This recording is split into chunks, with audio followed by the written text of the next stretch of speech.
J'ai lu la parole de Dieu dans le livre de Psaume, chapitre 51, verset 10.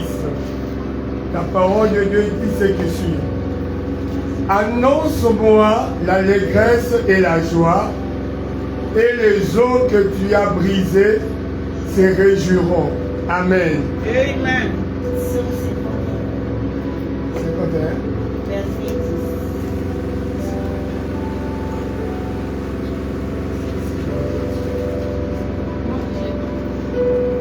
La Bible dit dans Psaume 51, 10, ô Dieu, crée en moi un cœur pur, renouvelle en moi un esprit bien disposé. Alléluia. Merci beaucoup pour cette lecture. Je ne sais pas si nous avons remarqué quelque chose. Dans ces deux passages, le premier nous parle du cœur, sans pour autant le qualifier de pur ou d'impur. Alléluia. La Bible nous parle simplement du cœur. La Bible dit garde ton cœur plus que toute autre chose, car c'est de là que coulent les sources de la vie. Et dans le livre de Psaume 51, verset 10, la Bible nous dit, c'est une prière que David faisait. Il disait, ô Dieu, crée en moi un cœur pur et renouvelle en moi un esprit bien disposé. On peut comprendre qu'en lisant ces deux passages, que la responsabilité de créer un cœur pur relève de Dieu. Dieu seul a la capacité de purifier nos cœurs. Amen. Lui seul est capable de purifier nos cœurs. Mais c'est de notre responsabilité de le garder. Alléluia. Parce que Dieu ne vit pas à notre place. C'est nous qui vivons au quotidien et c'est à nous de garder nos cœurs. Le qualificatif pur signifie sans mélange, qui ne renferme rien de mauvais ou de défectueux. Pur, sans mélange, qui ne renferme rien de mauvais ou de défectueux. Et si on peut dire le cœur pur, c'est donc ce cœur-là qui est séparé de toute forme de souillure, de toute forme de péché. Alléluia. Amen. En gros, lorsque Dieu nous dit garde ton cœur pur, ça veut dire garde ton cœur éloigné du péché. Alléluia. Parce que facilement, le péché peut s'installer dans nos cœurs. Parce que le cœur de l'homme en lui-même, par nature, il est mauvais. Ce n'est que Dieu qui, par sa grâce, peut nous faire vivre un cœur pur. Alléluia. Le cœur, c'est au-delà de cet organe-là matériel que nous voyons. Alléluia. Qui bat dans notre poitrine. Le cœur, c'est l'âme. C'est le siège de nos émotions, de nos sentiments, de notre volonté et de notre décision. Alléluia. Quand par exemple on prend la décision de faire quelque chose, cela on ne le décide pas dans notre cœur qui bat, mais on le décide dans notre âme. C'est plus profond que le simple cœur qui est en train de battre dans notre poitrine. Parce que l'homme est tripartite, il a son corps, il a son âme et il a son esprit. Alléluia. Amen. Alors que nous avons compris que la responsabilité de purifier le cœur relève de Dieu et la nôtre c'est de le garder, nous allons voir ce qu'il faut faire pour garder un cœur pur. Ce qu'il faut plutôt comprendre, excusez-moi, par le fait de garder son cœur pur. Lorsque Dieu nous demande en ce matin de garder notre cœur pur, premièrement, il nous fait réaliser que la qualité de notre cœur détermine qui nous sommes. Alléluia. Nous sommes dans Proverbe 23, le verset 7, Luc 6, le verset 45. Dans ces passages, nous pouvons voir que la Bible dit l'homme est tel les pensées de son cœur. Amen. En réalité, nous ne sommes que la définition de ce qui se passe dans notre âme. Des pensées que nous nous entretenons. C'est facile aujourd'hui de demander à quelqu'un qu'est-ce que tu penses de toi? Cette question peut emmener à la personne à dire que je pense que je suis un échec. C'est parce que ses pensées, il entretient des pensées qui sont négatives. Alléluia. Et ça fait de cette personne-là ce qu'elle est. Dans toute sa vie, tout ce qu'elle fera n'ira que dans le sens des pensées qu'il a. Et cela détermine ce qu'il est, cela détermine son identité. Alléluia. Amen. Lorsque nous passons notre temps en tant qu'enfants de Dieu à entretenir des pensées impures, des pensées impudiques, ça détermine en fait ce que nous sommes.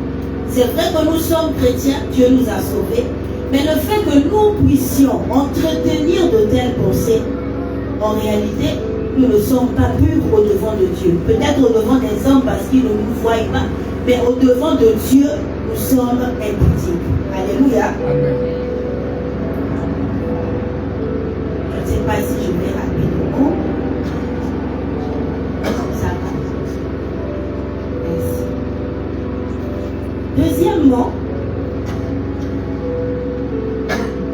le cœur peut être la source de la vie, tout comme celle du péché. Parce que le cœur peut renfermer les choses qui souillent. Nous sommes dans Matthieu. Nous allons lire ce passage, Matthieu 15. Matthieu 15, 18 à 20.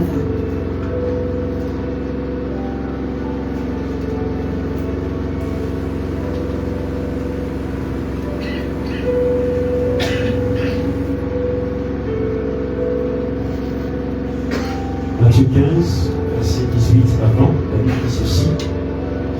Et ce qui sort de la bouche vient du cœur, et c'est ce qui souille l'homme.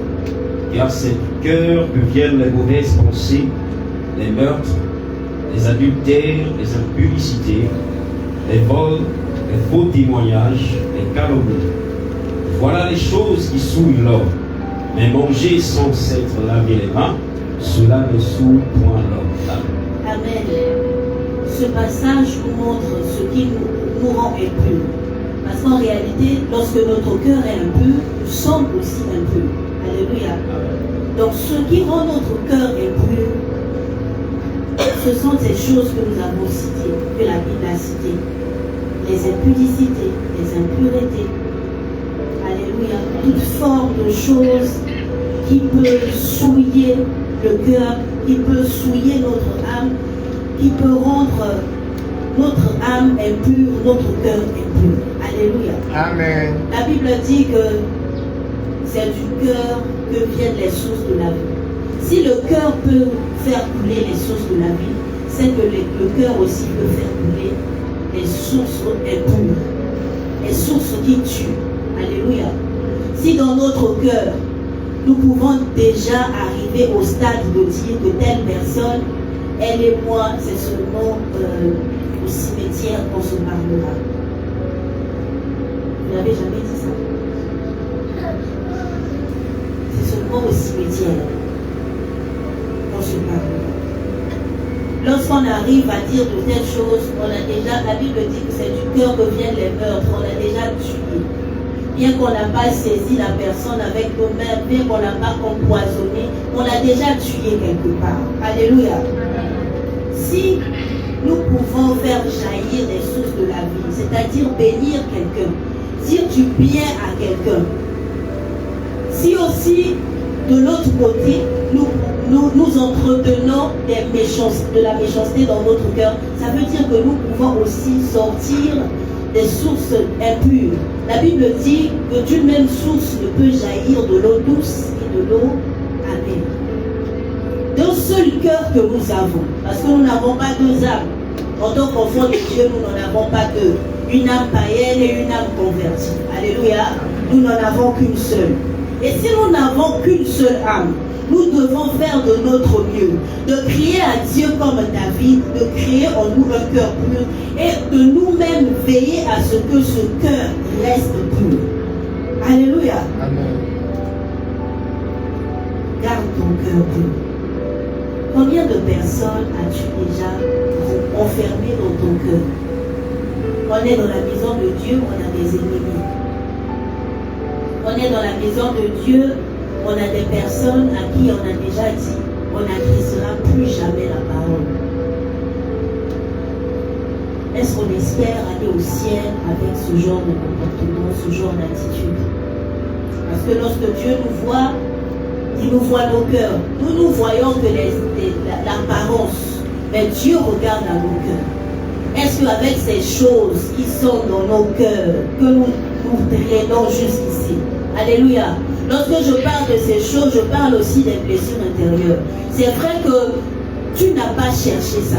Mais au moment où tu as conscience que ces choses-là détruisent ta vie, tu as l'obligation de crier à Dieu pour qu'il puisse te guérir et purifier ton cœur. Amen. Parce que ces choses polluent la vie. Ces choses polluent la vie des autres. Ne dit-on pas qu'une personne blessée blesse? Combien de personnes est-ce que tu blesses tous les jours? Par tes attitudes, par tes paroles, par les mots que tu sens. C'est parfois anodin à tes yeux d'insulter quelqu'un. Mais tu ne sais pas cette chose-là, comment ça se conçoit chez l'autre. Quelle blessure est-ce que tu laisses chez l'autre? Alléluia. De ton cœur peut jaillir la vie ou la mort. Qu'est-ce que tu choisis en ce matin? Alléluia. Demande à ton voisin, qu'est-ce qu'il choisit ce matin?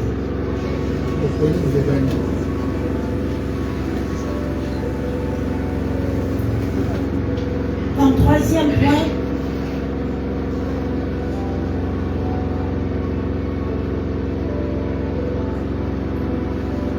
le fait de garder notre cœur pur aide Dieu à nous multiplier. Alléluia. On parle du Dieu de la multiplication. Mais Dieu ne multiplie pas n'importe quel type de cœur. Amen. Même le Seigneur Jésus, lorsqu'il parlait de la parabole de la semence, du semeur plutôt, il pouvait dire qu'il y avait des graines qui tombaient sur les cailloux, des graines qui tombaient dans les ronces, des graines qui tombaient dans la terre qui était bonne. Mais c'est lorsque ça tombe dans une terre qui est bonne que la graine peut multiplier, peut produire quelque chose. Alléluia. Dieu cherche un cœur à multiplier. Est-ce qu'il trouve ce cœur en toi? Nous sommes dans la maison de Dieu, nous pouvons crier, ça fait des années, Dieu ne me regarde pas, Dieu ne voit pas ma situation, Dieu. Mais est-ce que ces choses dont Dieu, tous les jours, ne cesse de te dire, je ne veux pas ceci dans ta vie, je ne veux pas cela dans ta vie, change ceci, change cela. Est-ce qu'on prend la peine de rester et de crier à Dieu pour dire, Seigneur, je veux que tu transformes ma vie? Alléluia.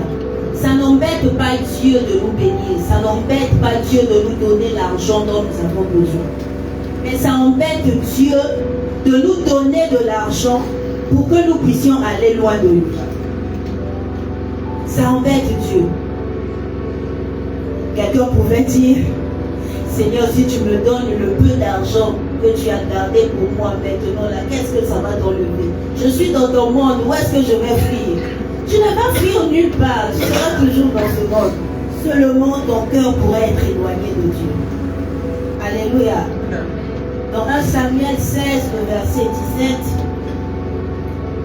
lorsqu'il était question de choisir le roi pour Israël, Dieu a envoyé son prophète Samuel dans la maison d'Isaïe. Lorsqu'il a trouvé les hommes, pour lui, le plus beau, le plus grand, le plus vaillant, c'est lui qui était le candidat idéal. Mais Dieu a dit, l'homme regarde à ceux qui frappent aux yeux, mais Dieu regarde au cœur. Il est allé prendre David, qui était derrière les troupeaux, pour en faire son roi. Alléluia. Amen. Parce que la Bible nous dit que David est l'homme selon le cœur de Dieu. Ce n'était pas un homme irréprochable. il y avait des choses à lui reprocher. Mais David est l'une des personnes dans la Bible qui savait revenir vers Dieu. Qui savait revenir vers Dieu.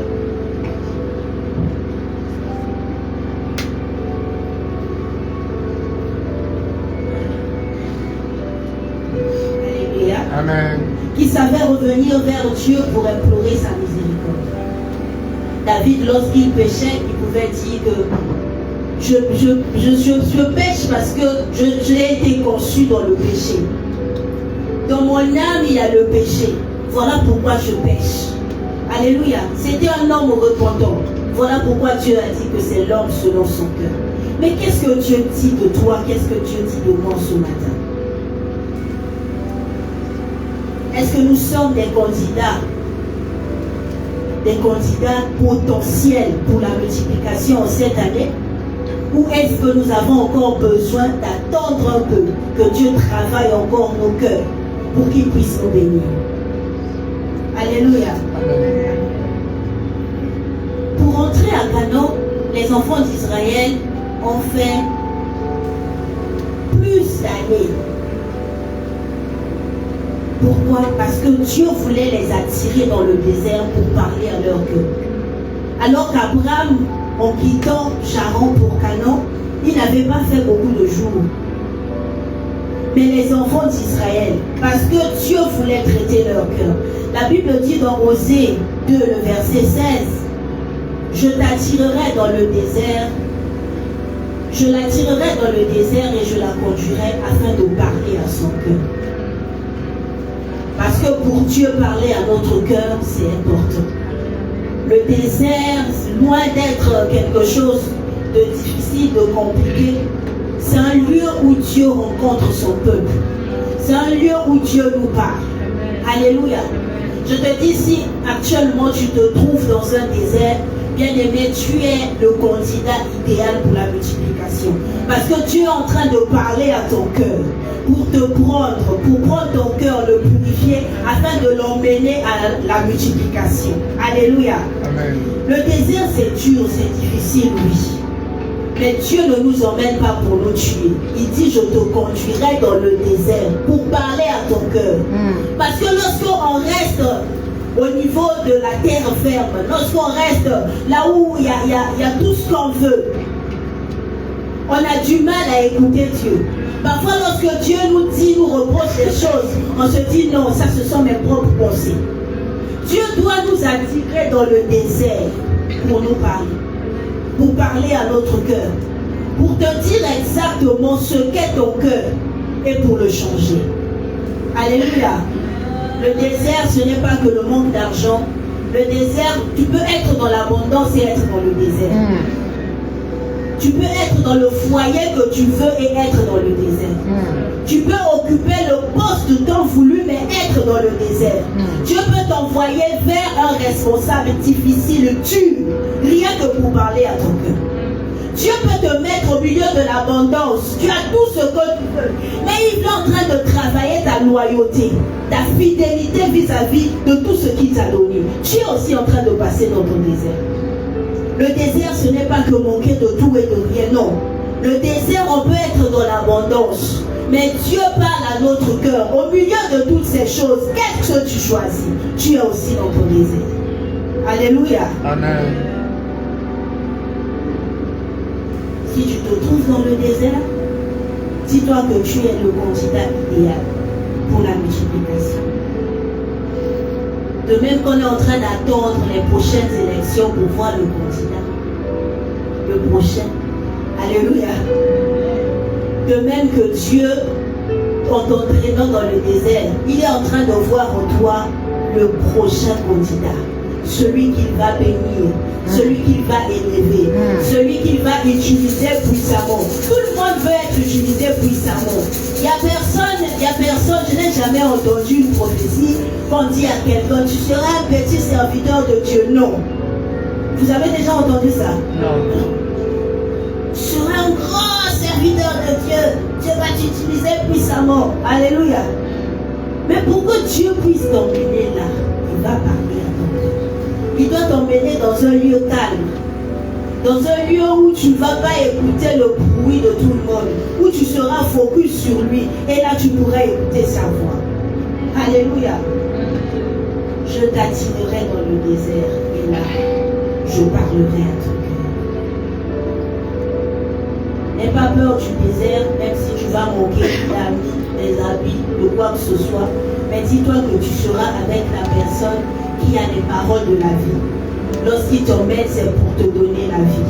Amen.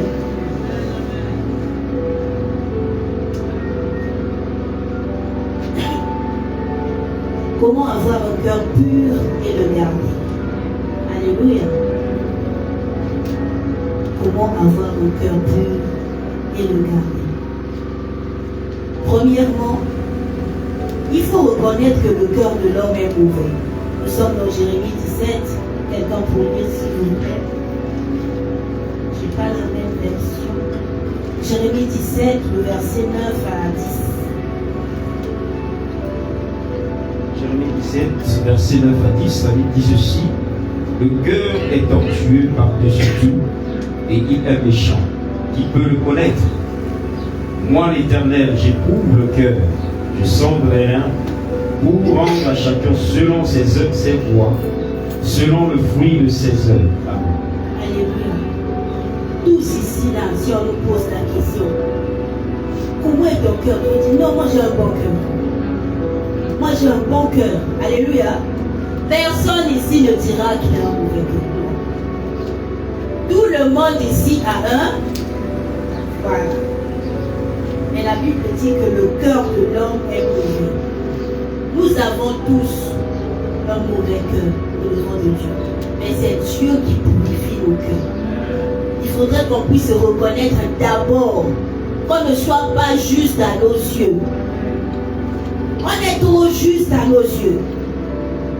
Un jour, j'ai fait un rêve où Dieu me montrait mon cœur. Je me suis réveillée en catastrophe. Je dis, Seigneur, mon cœur, c'est ça. J'ai crié à Dieu, j'ai dit non, non, non, pas ça. Parfois, parce qu'on se dit que voilà, moi j'ai un bon cœur, hein. Moi j'ai un bon cœur, mais celui qui sonde les cœurs, celui qui regarde au plus profond, il sait qui a un bon cœur, qui ne l'a pas. Qui a un bon cœur et qui ne l'a pas. On est trop juste à nos yeux. Et pour avoir le cœur pur et le garder, il faut reconnaître d'abord qu'il y a un problème. C'est lorsqu'on reconnaîtra qu'il y a un problème, c'est là où la solution viendra. Alléluia. Parce que la sincérité devant Dieu, c'est cette foi-là qui nous emmène au salut. Dieu aime les gens sincères. Dans Luc 18, 9 à 14, nous voyons le publicain et le pharisien. Ils montent prier. Le pharisien en train de regarder le publicain pour dire, Seigneur, regarde cet homme, méchant, mauvais qu'il est. Moi, je fais ceci, moi je jeûne, je donne mes dîmes, je fais ceci, je fais cela. Mais le publicain n'osait même pas lever la tête. Il était là en train de pleurer, de crier à Dieu, Seigneur, je suis mauvais, Seigneur, je suis mauvais, Seigneur, je suis mauvais. Le Seigneur Jésus, au travers de cette parabole, a dit que des deux, celui qui était sorti justifié, c'était celui-là qui n'osait même pas regarder en face. Alléluia. On est trop bon, on est trop bon à nos yeux. Si bien que on arrive même à juger les autres parce qu'on est trop bon, parce qu'on s'estime trop bon. Tellement qu'on s'estime trop bon, on croit que les autres sont mauvais. Qui voit ton cœur, qui voit le plus profond de ton cœur. Alléluia. Parfois, si Dieu te parle, mais tu te dis non, ça ne peut pas être moi. Dieu va te poursuivre même dans ton rêve. Là où tu seras dans l'inconscience la plus totale pour te parler réellement de ton cœur. Parce qu'on aime tous entendre que tu as un bon cœur, que Dieu puisse donner un bon témoignage de nous. Mais si ce n'est pas la vérité, Dieu va nous dire que nous n'avons pas ce cœur pur devant nous. Alléluia. Reconnais que ton cœur est pur et que tu as besoin de la grâce de Dieu. Comme ce publicain, sachant reconnaître connaître celui-là. Alléluia. Deuxième